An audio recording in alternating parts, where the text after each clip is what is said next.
자, 이번에 또 있습니다. 수원에서 일어난 끔찍한 영아 살해 사건인데요. 당시 전수조사를 통해서 수면 위로 드러난 사건입니다. 네, 아마 기억하시는 분들 계실 겁니다. 가정집 냉장고에서 약에 시신 두 구가 발견이 됐는데요. 아주 충격적인 사건이었죠. 이 친모인 고모 씨는 2018년과 2019년 각각 딸과 아들을 출산한 뒤 살해 냉장고에 보관해 왔는데요.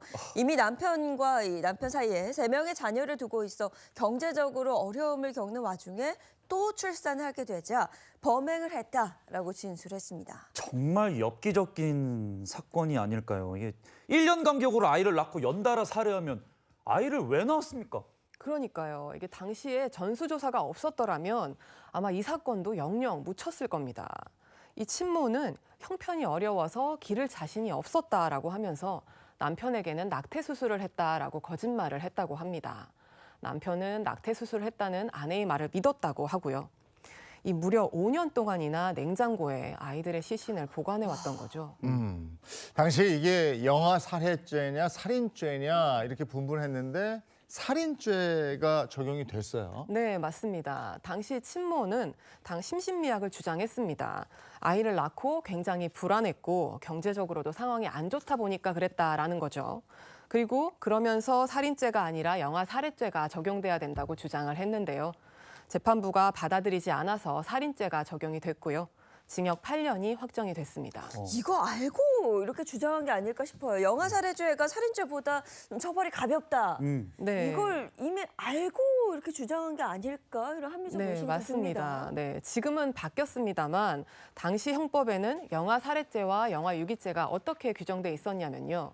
이 직계 존속이 치욕을 은폐하기 위하거나 양육할 수 없을 것을 예상하거나 특히 참작할 만한 동기로 인하여 분만 중 또는 분만 직후의 영아를 살해, 유기한 경우에는 일반 살해 유기죄에 비해 형이 가벼웠습니다.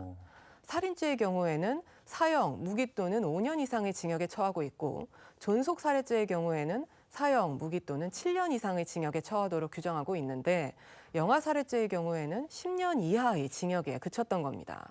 이게 갓 태어난 자식을 살해하면 그 처벌이 가볍고 부모를 살해하면 더 무겁게 처벌하고 이 생명의 무게가 다를 수가 있나라는 저는 말이 안 되는 네. 그런 논리인 것 같아요. 어쨌든 이게 그 범행 당시에는 살아있던 법이었기 때문에 이걸 적용하느냐 마느냐 여기 다른 걸로 가느냐에 따라서 이제 바뀌는 거예요. 근데 이게 영아 살해죄가 아니고 살인죄를 적용했어요. 그 이유는 뭡니까? 네, 재판부는 이 영아 살해죄라는 것은 여성이 출산 직후에 심리적으로 불안정한 상태에서 우발적으로 저지르는 건데 이러한 우발적인 살인이 1년 간격으로 2번이나 벌어진다는 건 우발적이 아닌 거다라고 봤고요.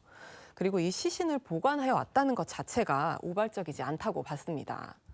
다른 예로 2022년 1월 전북 전주시 자택에서 출산한 아기를 화장실 변기에 약 30분간 방치해 살해한 20대 여성은 영아 살해 혐의로 기소돼서 징역 3년에 집행유예 5년을 선고받았습니다. 네, 그런데 우리가 지금 계속 이야기하고 있는 영아 살해죄라는 게요. 보니까 1953년에 도입된 이래 한 번도 개정되지 않았다면서요. 네, 이 영아 살해죄라는 게 그 1953년 형법 제정 당시에 그 6.25 전쟁이라는 특수한 시대 상황이 반영된 범죄 유형인데요. 그 후 이제 60년이 지난 지금은 완전히 상황이 달라졌죠.